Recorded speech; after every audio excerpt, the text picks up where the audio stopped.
What is the devil like? All right. What is he like? What kind of attributes does he have? Yeah. All right. Well, if we just go by his name, Satan. Yep. Okay. And that's the name that, Jesus will ascribe to him, whether you use Satan or devil, both meaning accuser. So I'll start with there. So he's an accuser. Right. And then we also know, like in Revelation 12, when it talks about the fact that he's the accuser of the brethren. And so that's what he's doing. It's just like he's constantly making accusations against people. And I think he's doing this in a couple of ways. Okay. One, to the Lord. Okay. So he's constantly making accusations against God's people. All right. Basically, hey, God, don't you see what these people who say that they're yours, that they're Christians, don't you see the way they're acting? Don't you see what they're doing? Shouldn't they be judged for these things? Shouldn't you hold them accountable to this? So he is simultaneously encouraging us to sin and then telling on us. Yeah. Okay. Yeah. Because that's the other part of it. As the accuser on earth, I think we're receiving accusations against our own identities. Does God care that Satan is doing this? He knows everything. Is Satan at all ever influential? No. Okay. No. So he's just pissing in the wind. Right. At God. Yeah, at God. Okay. Yeah.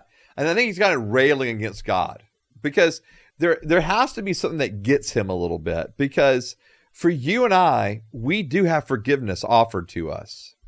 Oh, that gets the devil. Yeah. Not that gets God. No. Nothing will get God that Satan says. No. All right. No. But the fact that, for example, you and I get forgiveness. Forgiveness is it's offered to us, right? We have access to it all the time. All the time. Okay. And so when we do something wrong, judgment is always met with mercy because of the blood of Christ. Okay.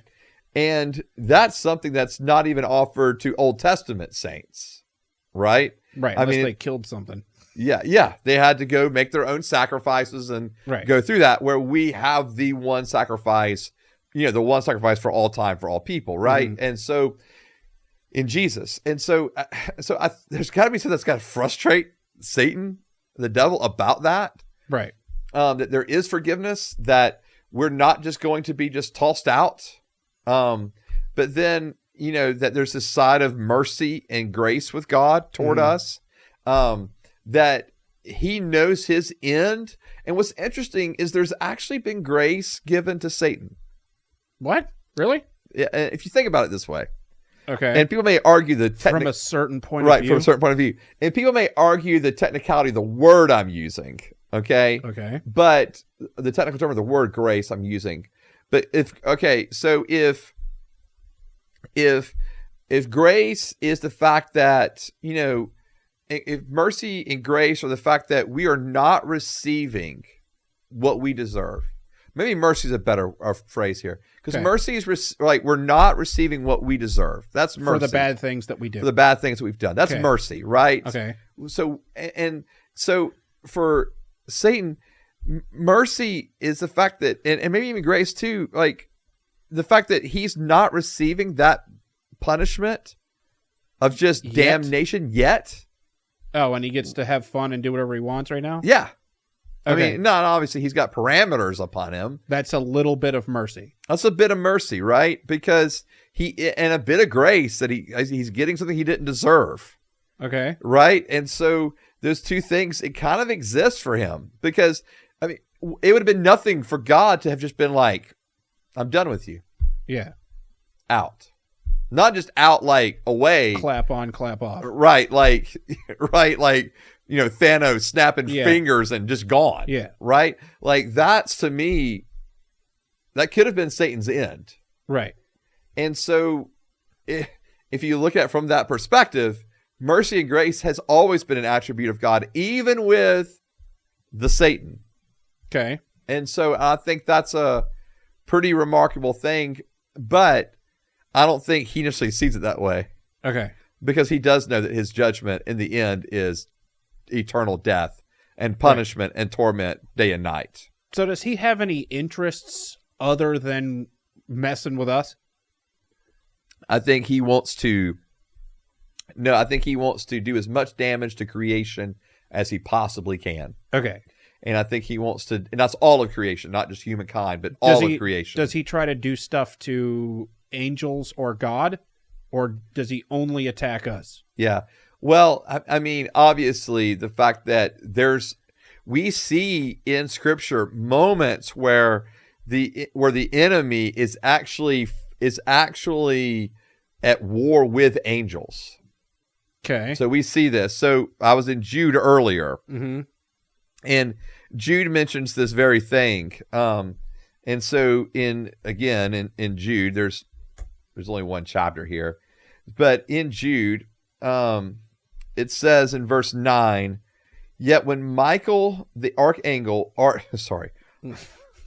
You did the meme.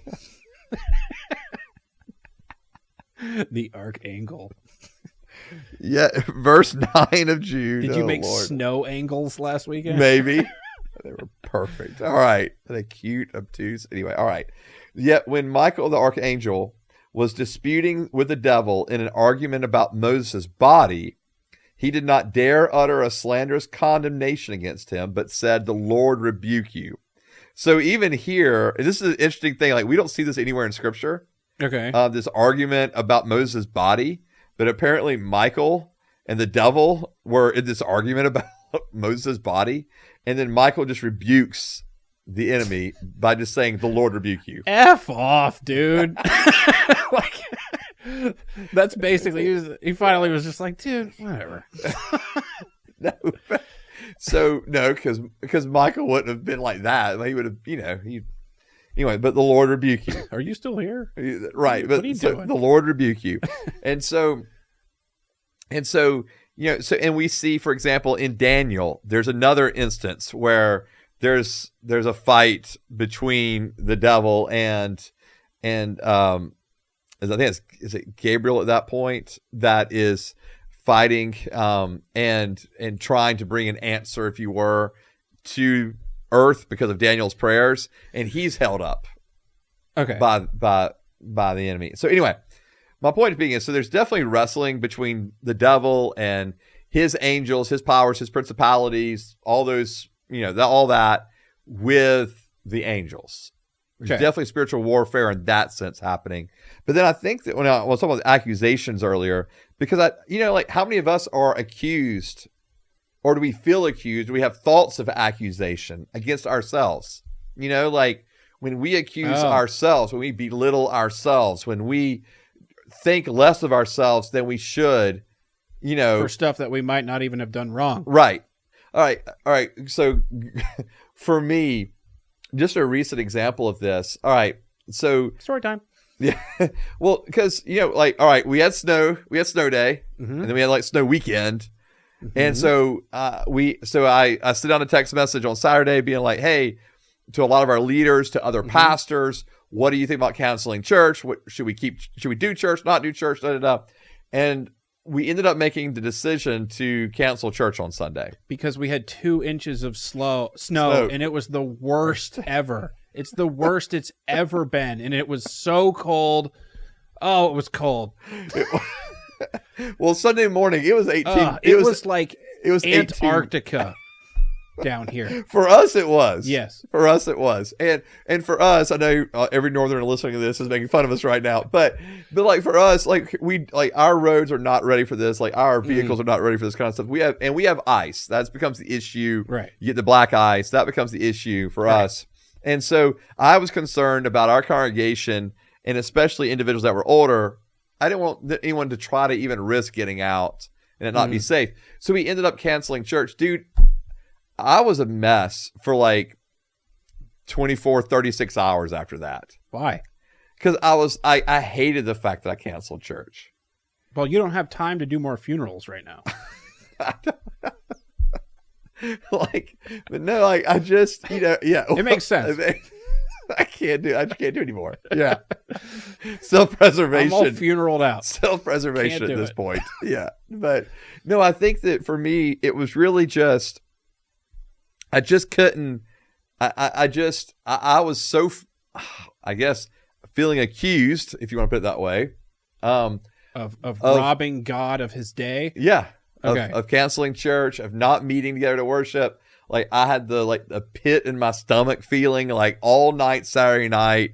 Like Sunday was like I was just all out of sorts. And anyways, so it's interesting the things we accuse ourselves of, or that we can accuse other people for, right?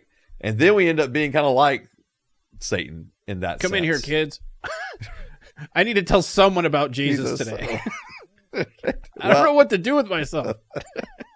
Well, it was so much more than that. I almost like felt wrong. Yeah. To cancel church.